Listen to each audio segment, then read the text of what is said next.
pero vamos a ver de que en cuanto a la reumatología, vamos a poner énfasis sobre lo que es la anamnesis y un buen examen, sobre todo el examen locomotor. ¿No? ¿Por qué? Porque eso nos va a dar un 85% de lo que es el diagnóstico.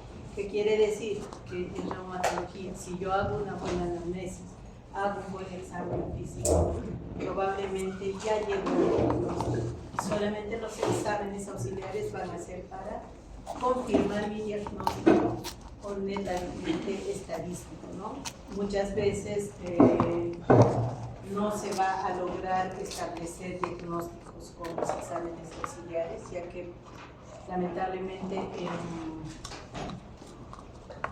en el Cusco no se realizan estos exámenes, ¿no? Todos los exámenes se envían allí y muchas veces pues de llevar las muestras allí puede ser que el examen sea contrario o la forma de transporte no sea tan correcta que pueden alterar los resultados. Entonces, como nosotros sabemos que en reumatología basamos un diagnóstico y tratamiento oportuno, corremos el riesgo de que nuestros pacientes lleguen a tener sistémico y a más riesgo que no queremos, ¿no? Por eso nosotros tenemos que ponerle énfasis en lo que es cómo realizar una buena historia. Tenemos que tomar en cuenta no solamente la parte del examen físico, sino la parte del interrogatorio. Es muy importante que nosotros, cuando nos enfrentemos a un paciente, lleguemos a tener la empatía suficiente como para que el paciente confíe en nosotros y nos pueda dar todos los datos que queremos. Si nosotros, como médicos, vamos a ir frente al paciente con una actitud altanera, con una actitud de médico y paciente, ya perdimos. ¿Por qué? Porque el paciente no nos va a dar todos los datos que quisiera, ¿no? Va a chocarse con una barrera. Entonces, lo más importante es que nosotros tratemos de comportarnos al nivel del paciente, ¿no? De acuerdo al nivel cultural, de acuerdo a la edad, tenemos que tratar de conversar con ellos. ¿Para qué? Para que nos den los mejores datos y para que nuestro examen y nuestro interrogatorio sea lo más productivo. Es importante que nosotros, cuando evaluemos a un paciente, al momento de empezar a interrogar, también podamos observar algunos síntomas y signos, ¿no? Muchas veces pues los pacientes tienen algunos ademanes, algunas actitudes que puedan tener, por ejemplo, pacientes que tengan un dolor severo, ¿no? Entonces nosotros es importante que identifiquemos estos para poder dirigir nuestra historia. No quiere decir que yo voy a ser empática con mi paciente y voy a escuchar de todo lo que me va a contar, ¿no? Porque me voy a quedar 2 o 3 horas con el paciente y al final me va a decir, de todo lo que me va a decir, solo me va a valer el 5%. No, voy a tratar de dirigir mi interrogatorio. En reumatología es muy importante incidir en lo que es todo lo que nos cause dolor, limitaciones funcionales a nivel de lo que es el aparato locomotor. Es importante que nosotros establezcamos el tiempo de inicio de la sintomatología, ¿no? Aspectos importantes. Cuando yo tengo un paciente y sospecho que el paciente pueda llegar a tener una enfermedad reumatológica, entonces tengo que intentar dirigir mi interrogatorio hacia esta enfermedad. Vamos a ver de que en el primer nivel de atención, llámese lo que son centros de salud, puestos de salud, es donde empieza la historia clínica en los pacientes, ¿no? Generalmente estos pacientes van a ir primero a sus postas, a sus centros de salud. ¿Y cuál va a ser la causa principal o el síntoma principal por el que van a acudir? El dolor. El dolor articular, que va a ser muchas veces intenso, ¿no? La escala del dolor va a ser bien alta y esto va a hacer que estos pacientes lleguen a acudir a la consulta. Porque la mayoría de los pacientes cuando inician la sintomatología reumática empiezan con dolor, lo primero que hacen es van a la farmacia, se compran un analgésico, un antiinflamatorio, pero al ver que no hay mejoría, no calman, recién acuden a la consulta, ¿no? Entonces la primera causa de consulta va a ser el dolor articular. Cuando nosotros tengamos, si bien es cierto, la historia del paciente, tenemos que ver detalladamente cuándo empezó, con qué empezó, qué factores externos van a agravar la sintomatología y vamos a ver de que si existe algún compromiso sistémico, ¿no? Los pacientes nos van a manifestar si tienen problemas respiratorios, si tienen disnea, si tienen molestias al orinar, entonces, o caída de cabello, convulsiones, todos esos síntomas nos interesan para poder hacer una buena historia. Como ya sabemos, pues todas las enfermedades o la mayoría de las enfermedades sistémicas van a tener un componente multisistémico. Si nosotros, cuando trabajemos en el primer nivel, que va a ser el caso de ustedes, cuando hagan su CERUM, van a ser médicos del primer nivel, entonces ustedes tienen que tratar de reconocer los síntomas y los signos que se encuentran en los pacientes, ¿no? Como les he dicho, necesitamos un diagnóstico y tratamiento oportuno en este tipo de pacientes. Cuando mi paciente venga con la primera causa, que va a ser el dolor articular o las artralgias, famosas artralgias, tengo que definirla si estoy frente a un cuadro inflamatorio o un cuadro no inflamatorio. Tengo que definir si este dolor articular es monoarticular, oligoarticular o poliarticular, ¿no? Si es un dolor agudo o un dolor crónico. Recuerden que la mayoría de las enfermedades reumatológicas van a cursar con dolores crónicos, ¿no? Algunas pueden iniciar con un dolor agudo, intenso, como la gota, ¿no? Pero progresivamente puede llegar a volverse crónica, ¿no? Y la mayoría de estas pues van a tener una causa inflamatoria, ¿no? ¿Por qué? ¿Qué significa que tienen una causa inflamatoria? Que van a mejorar con los movimientos y van a exacerbarse con el reposo. Esa es una de las características principales que tienen los dolores articulares de tipo reumatológico, ¿no? Y el tiempo, ¿no? Ya hemos dicho, más de 6 semanas crónico, menos de 6 semanas agudo. También es muy importante que cuando nosotros hagamos la anamnesis con el paciente, indaguemos sobre aspectos o enfermedades propias de la persona, ¿no? Antecedentes de enfermedades crónicas, de infecciones, ¿no? Entonces, en conclusión, ¿qué me interesa en un paciente reumatológico? El dolor, ¿no? Lo primero, ¿qué características tiene el dolor? ¿Cuándo aparece? ¿En qué momento calma? ¿Cuándo se exacerba? ¿Con qué calma? ¿Con qué aparece? ¿No? Hay muchos pacientes que van a decir, estoy en mi casa, cuando estoy trabajando, estoy haciendo las cosas, estoy tranquila, pero empiezo a descanso a la hora y ya me empiezo a dolor, ¿no? Y puede ir asociado de una rigidez, ¿no?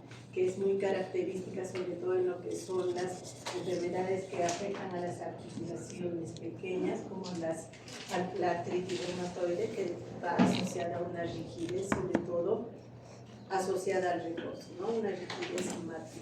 Después de descansar, el paciente amanece con un dolor articular intenso, una rigidez, ¿no? Que puede ser más de una hora, ¿no? En el lupus también podemos encontrar estas artralgias, ¿no? Pero la característica es que en el lupus es menos de 30 minutos, ¿no? Otra característica que podemos encontrar en los pacientes es la limitación del movimiento. Por eso es muy importante que nosotros conozcamos los rangos articulares para ver si es normal o no las limitaciones de los pacientes, ¿no? Recordemos, por ejemplo, en las polimiositis o en las miopatías inflamatorias va a haber una limitación de movimientos. ¿Por qué? Porque esta enfermedad va a afectar lo que es el eje escapular, ¿no? Entonces ahí el paciente va a tener limitación, ¿no? No va a poder extender las manos. Entonces es muy importante que conozcamos, ¿no? Y por ende, al ver que hay compromiso articular, dolor, limitación, estos pacientes van a tener un componente ansioso, ¿no? Los pacientes van a tener angustia, ansiedad por los síntomas que están presentando.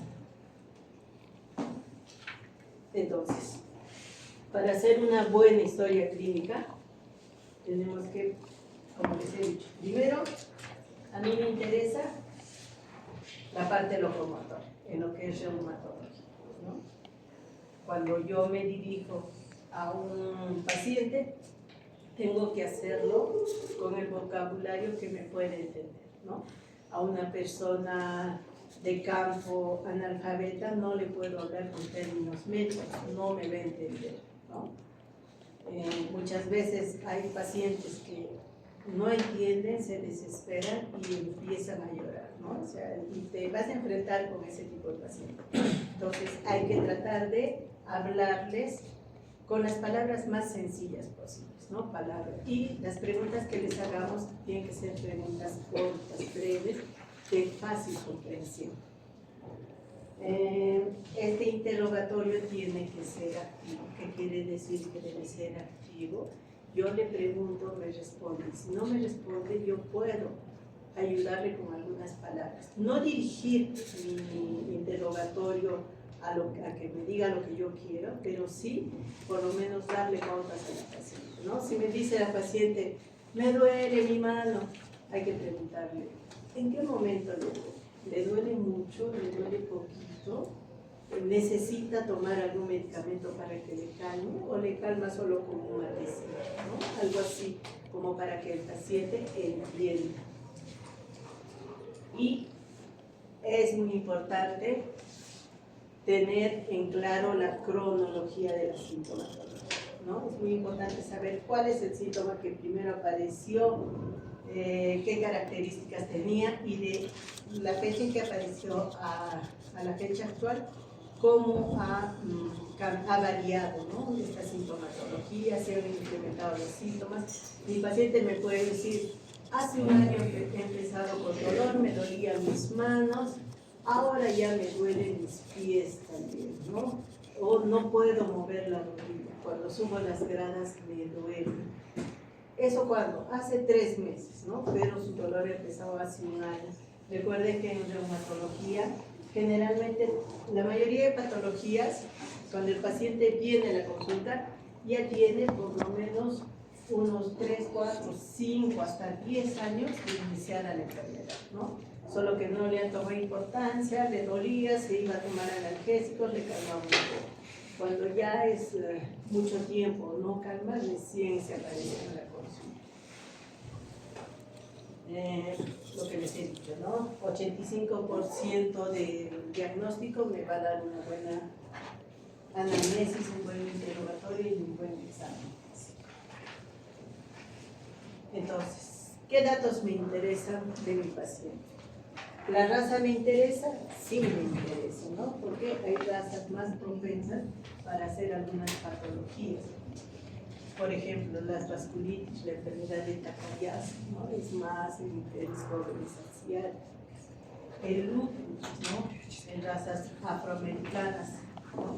La raza mestiza, la artritis reumatoide. Entonces, es muy importante conocer cuál es la raza que tiene más riesgo a hacer cualquiera de las enfermedades. El género, sobre todo en reumatología, vamos a ver que es muy importante poder definir de acuerdo al género. Si es varón, existen enfermedades que van a ser más prevalentes en este género y yo voy a pensar más, ¿no? Por ejemplo, las artritis reactivas, el síndrome de Raynaud es más frecuente en varones jóvenes. La gota, ¿no? La gota también es una patología que es más frecuente en varones entre edades de 30 a 50 años. Y en mujeres, vamos a ver que en reumatología, la mayoría de las patologías son más frecuentes en mujeres, ¿no? Hay un componente hormonal fuerte de los estrógenos que van a hacer de que las mujeres tengan mayor predisposición a ser afectadas de estas patologías, ¿no? La artritis reumatoide, ¿no? Nos dicen que la relación mujer-varón es 3:1, ¿no? Incluso 5:1 en algunos casos, pero con el transcurso de los años se va equiparando, ¿no? A los 70 años ya es similar casi la prevalencia. El lupus es una patología pues, que era más frecuente en mujeres, ¿no? Actualmente estamos viendo que hay un incremento en los varones, pero todavía son más mujeres las que tienen lupus que varones, ¿no? La edad también. La edad es muy importante, ¿no? Hay patologías que son netamente de niños, ¿no? Infantiles. Por ejemplo, la artritis reumatoide juvenil es una patología que da a menores de 16 años. No existe como un diagnóstico así certero para la artritis reumatoide juvenil, más que todo es un diagnóstico de descarte, ¿no? Cuando yo no tengo otra patología donde englobar mi artritis reumatoide juvenil, englobo, si mi paciente tiene menos de 16 años, la voy a catalogar como una artritis reumatoide juvenil. La artritis reumatoide ya hemos visto que es en mayores de 40 a 45 años, por menopáusicas generalmente. La gota, personas jóvenes, el lupus en edad fértil y así, ¿no? Vamos a ver de que cada patología tiene una edad predilecta. ¿Y por qué me interesa saber eso? Porque si yo tengo un paciente con lupus, varón, ¿no? Es más frecuente en mujeres jóvenes. Tengo un paciente varón de 50 años que le diagnostico el lupus. Mi paciente tiene mayor riesgo a que su lupus sea severo, ¿no? Cuando no están las patologías dentro de las edades frecuentes, el grado de severidad es mayor, ¿no? Y el grado de complicaciones sistémicas va a ser precoz, ¿no? En este cuadrito podemos ver, de acuerdo a sexo y edad, qué patologías son más frecuentes, ¿no? Entonces vamos a ver de que es muy importante conocerlas para ver cuáles son las patologías que vamos a encontrar, ¿no? Las artritis reactivas, artritis gonocócica, síndrome de Raynaud, más frecuentes en varones. Esto era hasta hace 10 años más o menos, pero ahora con la educación sexual que está de boga ha disminuido considerablemente, ¿no? La gota, la espondilitis anquilosante también son más frecuentes en varones que en mujeres, ¿no? Otro dato que me va a interesar en mi paciente es la ocupación, ¿no? Porque es muy importante, porque hay pacientes que van a tener mayores complicaciones de acuerdo al trabajo, ¿no? O la ocupación que tienen. Por ejemplo, los agricultores van a tener más riesgo de hacer lumbalgias, ¿no? Y esto puede conllevar a una espondilitis anquilosante. Entonces, son muy frecuentes. Los deportistas también, ¿no? Aquellos pacientes que hacen bastante deporte, ¿no? Los tenistas, por ejemplo, o los carniceros que también usan bastante el brazo, tienen mayor riesgo a ser poliomielitis, ¿no?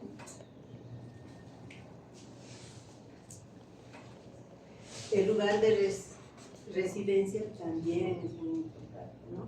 Si bien es cierto, no quiere decir de que si yo vivo en un lugar frío voy a tener mayor riesgo a tener artralgias. No. Si yo tengo el factor predisponente para hacer una enfermedad reumatológica, esté viviendo en una zona de friaje o en una zona cálida, igual va a ser el dolor, ¿no? Pero entonces, ¿cómo va a afectar el clima? Más va a ser en las enfermedades endémicas, ¿no? Hay enfermedades reumatológicas que van a estar asociadas a la presencia de virus, ¿no? Hepatitis B, hepatitis C, VIH, ¿no? El Epstein-Barr, el parvovirus. Entonces yo tengo que ver qué personas tienen mayor riesgo a hacer este tipo de afecciones reumatológicas. La alimentación, ¿no? Los desórdenes de alimentación van a ser muy importantes, sobre todo lo que es la gota, ¿no? La gota es una patología que se da generalmente en obesos, ¿no? Antiguamente, pues la gota era la llamada enfermedad de los ricos, ¿no? Porque la mayoría de los hacendados tenían gota, ¿no? Ahora, con toda la educación en nutrición, pues ha disminuido y la zona urbana casi no vamos a encontrar mucha gota, ¿no? Pero en la zona rural sí. ¿Por qué? Porque en la zona urbana generalmente la gente ya no come mucha carne rojas, ¿no? Pero en la zona rural sí, ¿no? Ellos crían sus ovejas, su ganado, entonces comen bastantes carnes rojas, ¿no? Y encima que cuando se dedican a la agricultura, pues para el hacer toman su chicha, ¿no? Y muchas veces esta chicha no es con su alcohol, pues ahí están tomando todos los días. Les preguntan, por eso cuando ustedes pregunten, tienen que saber preguntar, ¿no? Si el paciente les va a decir, señor, ¿de dónde es? De Ocongate, ah, ya. Y toma bebidas alcohólicas, les va a decir, no tomo. Entonces, ¿qué tienen que hacer? Y toma chichita, va a decir, sí, chicha tomo todos los días, ¿no? O sea, tienen que saber. Les van a decir que no toman alcohol, pero están tomando. O les van a decir, sí, hasta hace 3 meses tomo. Hasta hace un año. Pero es mentira, ¿no? Frecuentemente los alcohólicos, pues no. Los hábitos. Todos los hábitos van a ser también muy importantes para que nosotros podamos ver frente a qué patología está, ¿no? Por ejemplo, el tabaco, el no ser monógamos, puede afectar a lo que son las infecciones o las artritis asociadas a las infecciones genitourinarias. Aunque, como les digo, en los últimos años se ha visto que estas artritis por infecciones genitourinarias han bajado abruptamente, ¿no? ¿Esto es por qué? Porque la mayoría de los jóvenes pues, utilizan métodos anticonceptivos, se cuidan un poquito más por toda la educación sexual que hay y ha reducido el número de estas infecciones, ¿no? Los deportistas, ¿no? O sea, todo aquel que practique deporte tiene que tener una alimentación adecuada, ¿no? Tiene que tomar bastantes proteínas y vitaminas, ¿no? ¿Por qué? Porque a la larga los deportistas son propensos a sufrir de esguinces, luxaciones, fracturas, ¿no? Y si estos no van a tener una alimentación adecuada, no van a consumir proteínas adecuadas durante el desgaste físico que hagan, a la larga van a sufrir de problemas articulares, ¿no? Las artrosis a la cabeza, ¿no? estos pacientes pueden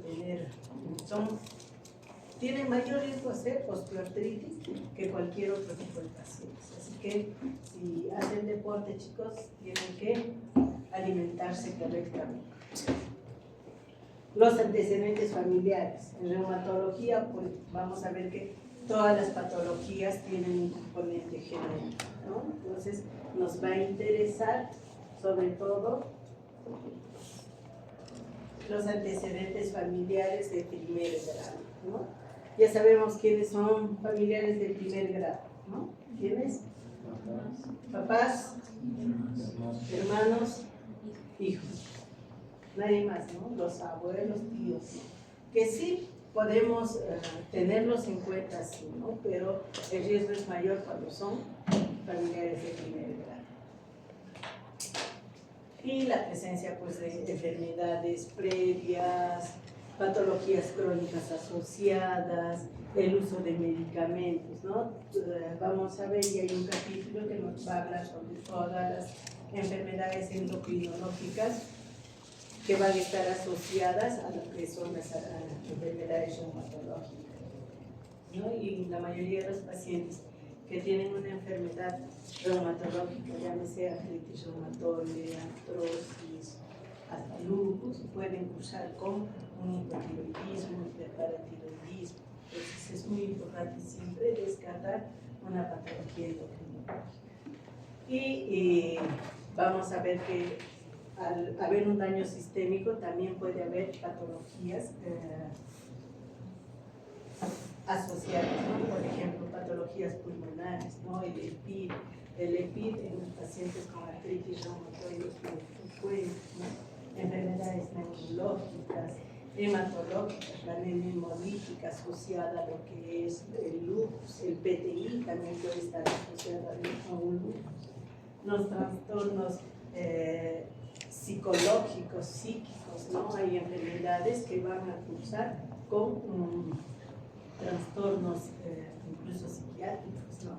Por ejemplo, la fibromialgia, el lupus mismo, ¿no? El lupus mismo, hay muchas pacientes lúpicas que son muy agresivas, ¿no? Que no van a querer ni siquiera darles datos, pero no es por la conducta de la persona, sino es la misma enfermedad la que le está produciendo estos trastornos, ¿no? Entonces es muy importante que nosotros podamos comprender la enfermedad para poder manejar bien a nuestra paciente, ¿no?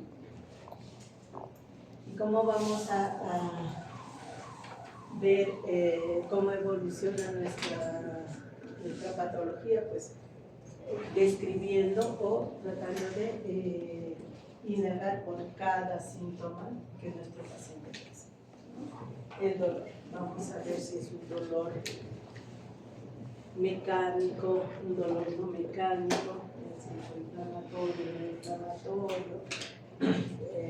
y cuando hablemos de dolor, pues nos dedicamos a desmenuzar esto, ¿no? Primero, pues tratamos a cómo ha aparecido, dónde está localizado, si migra o no migra, si hay asociación, qué características tiene, con qué calma, por qué se excede. Es muy importante que nosotros conozcamos toda la semiología del dolor. ¿Para qué? Para que nosotros podamos diferenciar si es un dolor neurolítico o un dolor muscular. Generalmente, pues, el dolor neurolítico va a ser superficial, ¿no? Es más frecuente. Vamos a ver que los pacientes, pues, van a tener alta sensibilidad en este tipo de dolores, más no el dolor regional. Y vamos a ver de que puede haber incluso alteraciones de este tipo de dolor. Entonces es muy importante que nosotros podamos hacer una distinción entre estos tipos de dolor.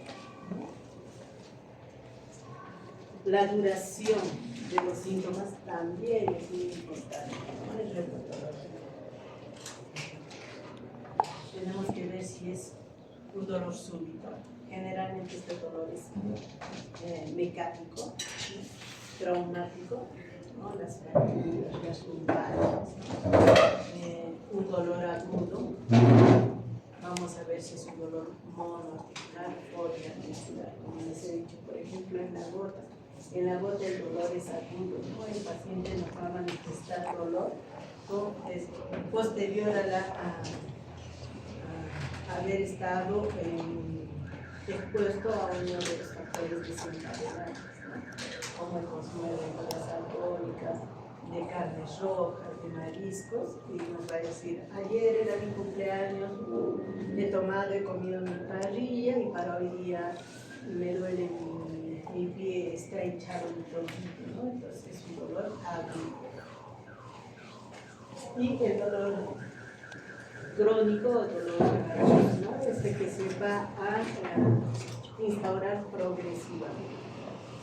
Cuando nosotros hablamos de estas patologías, más de 6 semanas consideramos un dolor crónico. Esta es nuestra famosa tablita de EVA, ¿no? La escala de intensidad del dolor. Este es muy importante que nosotros podamos tenerlo en cuenta para valorar el dolor en nuestros pacientes, ¿no? Considerando 0, no hay dolor, un dolor leve de 1 a 2, 3, 4, va a ser un dolor entre leve y moderado, 5, un dolor moderado, 5, 6, a partir de 7 ya un dolor severo y un dolor ya insoportable, 8, 9, 10. ¿Esto por qué? Porque si viene un paciente a la emergencia con una rodilla, con aumento de volumen, dolor, calor, y vamos a ver que va a venir con dolor, pero el paciente en alguna posición que ponga el pie va a calmar el dolor, entonces probablemente estamos hablando de una causa traumática, ¿no? Qué sé yo, un esguince, una fractura, ¿no? Y cuando tú le pones en una posición de fractura, si la vuelves a su sitio, calma el dolor, ¿no? Pero en la gota no, ¿no? Si hablamos de una gota, el dolor va a ser intenso. Ponga el pie en la posición que quiera, el dolor va a continuar, ¿no? Y va a ser como un EVA de 8, 9 o 10. En una artritis séptica, también el dolor es intenso, ¿no? No es tan intenso como la gota, pero sí es intenso. Pero esta va a ir asociada a otros síntomas, ¿no? Fiebre, malestar. Otra cosa que también tenemos que ver en reumatología es la presencia de ruidos articulares. Vamos a ver que generalmente cuando ya hay afección articular, vamos a poder encontrar los famosos chasquidos, crujidos o voces de estos pacientes. El chasquido, ¿cómo lo vamos a manejar? ¿Cómo lo vamos a interpretar? Se va a dar por una separación brusca de dos articulaciones, ¿no? ¿Cuál es la característica? Que va a ser un tono alto, ¿no? Cuando nosotros movamos la articulación, se va a sentir el chasquido, la duración va a ser breve, no va a ser muy dolorosa para el paciente se va a sentir el sonido, pero el paciente no va a manifestar tanto dolor, ¿no? Y no va a afectar la movimiento. ¿Y esto por qué se da? Porque hay un roce entre dos estructuras, ¿no? Porque hay y el crujido también vamos a ver cuando ya hay se pierde lo que es el líquido sinovial y los dos cartílagos articulares van a rozarse, ¿no? No hay todavía esa destrucción articular, pero sí ya hay un roce de estos cartílagos, ¿no? El tono es bajo, son menos bruscos, ¿no? Y vamos a ver que solamente lo vamos a percibir al tacto, ¿no? Y eso han visto a los chicos cuando nosotros separamos a un paciente, ¿no? Muchas veces no se siente, pero cuando le ponen la mano se siente, ¿no? El sonido, el famoso crujido. Y los roces, pues los roces van a ser ruidos débiles, prolongados, ¿no? Y que pueden ser perceptibles tanto al oído solo o al momento de hacer las maniobras, ¿no? De extensión y de flexión. Otra cosa que yo debo valorar en el paciente también es la capacidad funcional, ¿no? Tenemos que ver qué grado de incapacidad tiene el paciente, ¿no? Vamos a ver si el deterioro articular es alto, ¿no? Ya hay destrucción del hueso, va a ser más intenso, y si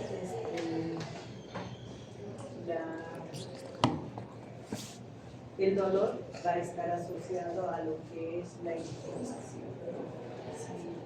Si solamente es inflamación, pero no hay deterioro articular. Por ejemplo, en la fibromialgia no hay compromiso articular, ¿no?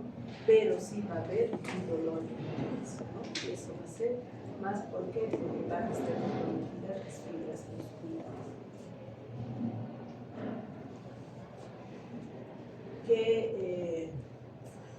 ¿Qué más podemos encontrar en los pacientes? Pues cuando haya inflamación de lo que son las bolsas sinoviales, vamos a tener las famosas sinovitis, ¿no? Vamos a ver las articulaciones, justamente la zona de las articulaciones eritematosa, inflamada, roja, dolorosa, ¿no? Generalmente, pues, cuando es inducida por la presencia de cristales, ¿no? Curato monosólico, de los fosfatos de pueden producir inflamación a nivel de lo que son las articulaciones, ¿no? Cuando haya compromiso de la zona articular, de los tendones, a nivel de lo que es los músculos o alguna afección, ya sea periarticular o una afección sistémica, vamos a poder evaluar el compromiso articular de los pacientes, ¿no? Y también lo que tenemos que ver en reumatología es la afectación sistémica. No solamente, ya les he dicho, en reumatología no solamente va a afectar lo que es las articulaciones, sino también va a haber un sistema, ¿no? Y si nosotros tenemos afectada alguna articulación, tenemos que ver las características del dolor, ¿no? Si hay aumento del volumen, hay inflamación, hay limitación de movimientos, dolor al realizar movimientos, si hay rigidez, ¿no? De la articulación, si hay disminución de la fuerza, ¿no? Todas esas características yo tengo que valorar en el paciente para poder hacer una buena disposición clínica, ¿no? Entonces, en resumen, ¿qué aspectos yo debo tomar en cuenta para realizar un buen interrogatorio? Pues tengo que ver qué síntomas presenta el paciente. Si es un solo síntoma, si es solo dolor, o va asociado a otros síntomas. Generalmente vamos a encontrar varios síntomas en estos pacientes, ¿no? De acuerdo al compromiso articular, tengo que ver si compromete una sola articulación o varias, ¿no?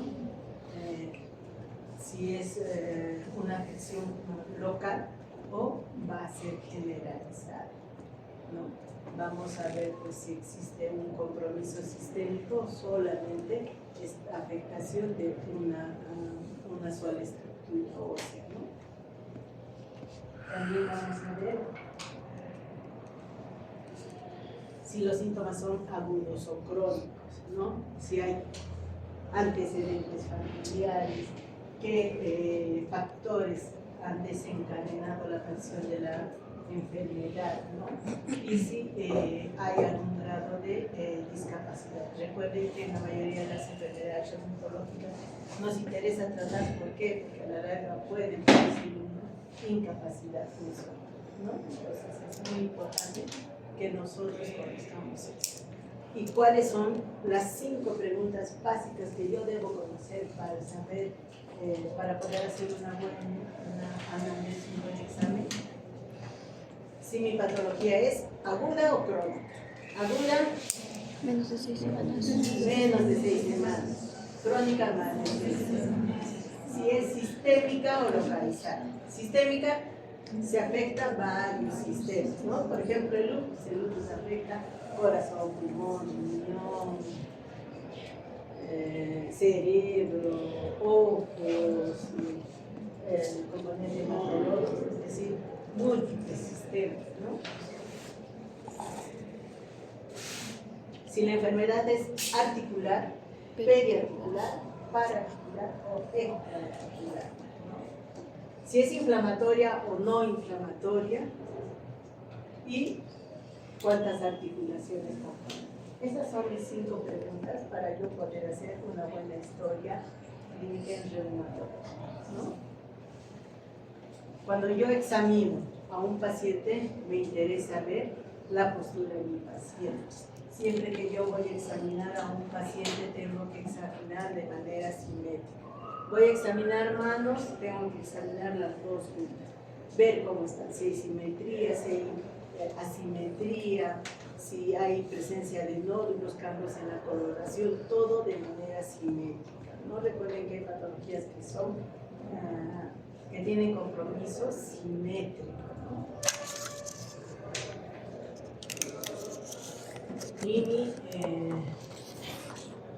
es muy importante que yo a mi paciente no solamente vea deformaciones en las articulaciones, sino las actitudes que toma el paciente, ¿no? Desde la fascia.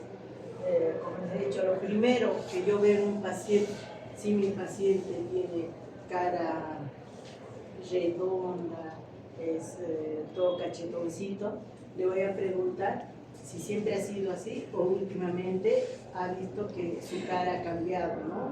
Y va a decir, sí, hace poco mi cara, yo era flaquita y ahora mi cara se ha vuelto más hinchada, más redonda. ¿Por qué?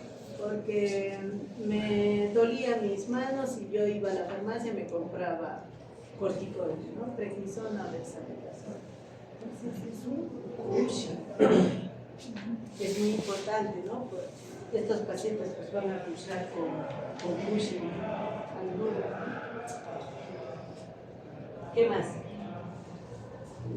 Tengo que ver todo, ¿no? Cambios en la posición, si hay atrofia muscular, si mi paciente ha tenido baja de peso, cómo está, ¿no? Cambios en la coloración.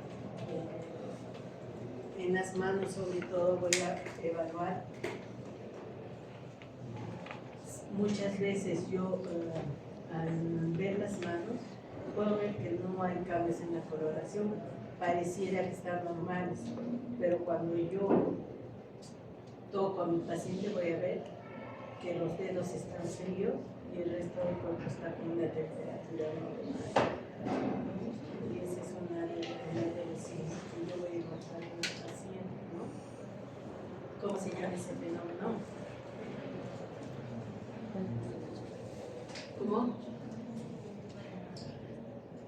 Raynaud, ¿no? Fenómeno de Raynaud, que va a haber una frialdad distal, ¿no? En un inicio no se va a notar la diferencia, ¿no? Las manos están normales, pero yo le toco y los dedos están más fríos, ¿no? En las fases siguientes, pues sí, ya va a ser más pálido los dedos, cianóticos, incluso puede haber necrosis, ¿no? Pero en un inicio no lo voy a poder ver, ¿no?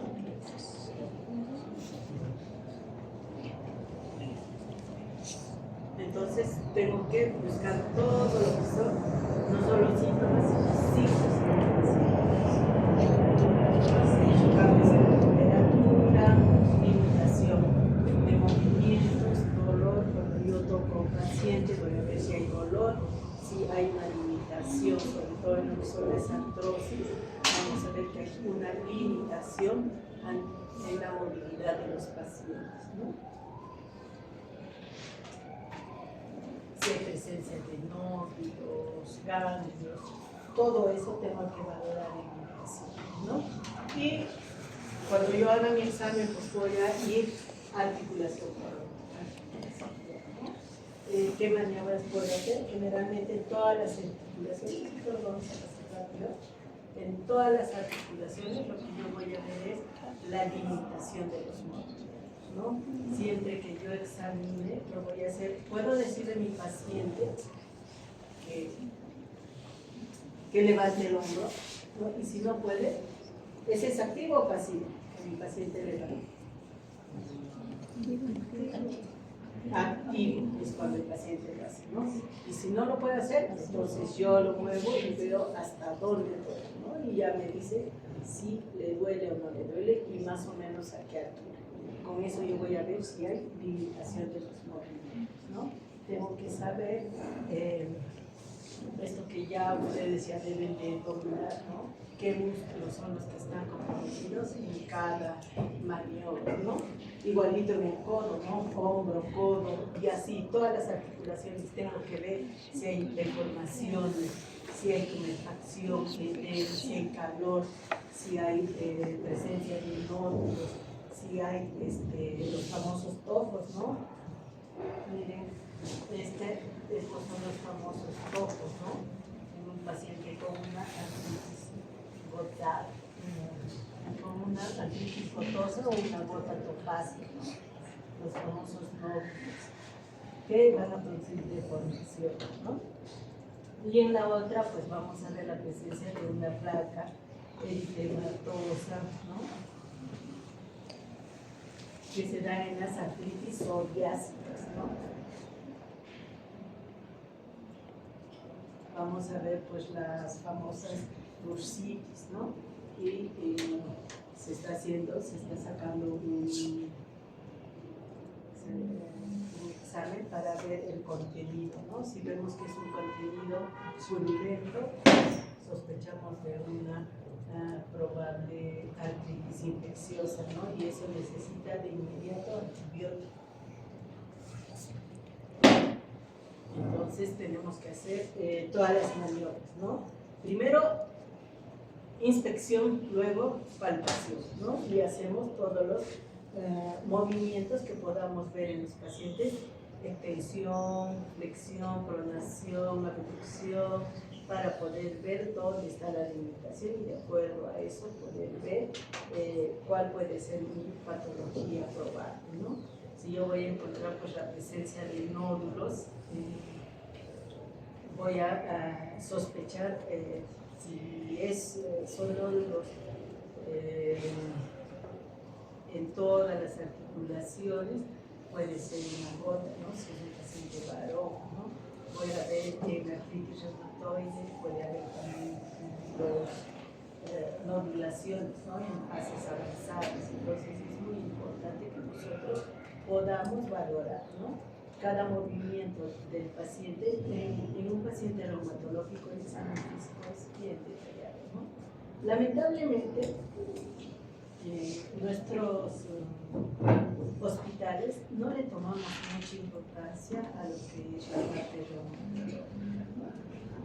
Muchas pacientes pues pueden ir al hospital y estar hospitalizadas, qué sé yo, por una neumonía, derrame pleural, quizás un NN, pero al evaluarla vemos de que también la paciente tiene una artrosis, tiene una artritis reumatoide, ¿no? Incluso tiene todas las características de artritis reumatoide, pero si vemos los diagnósticos, pues no están, no hay el diagnóstico, ¿no?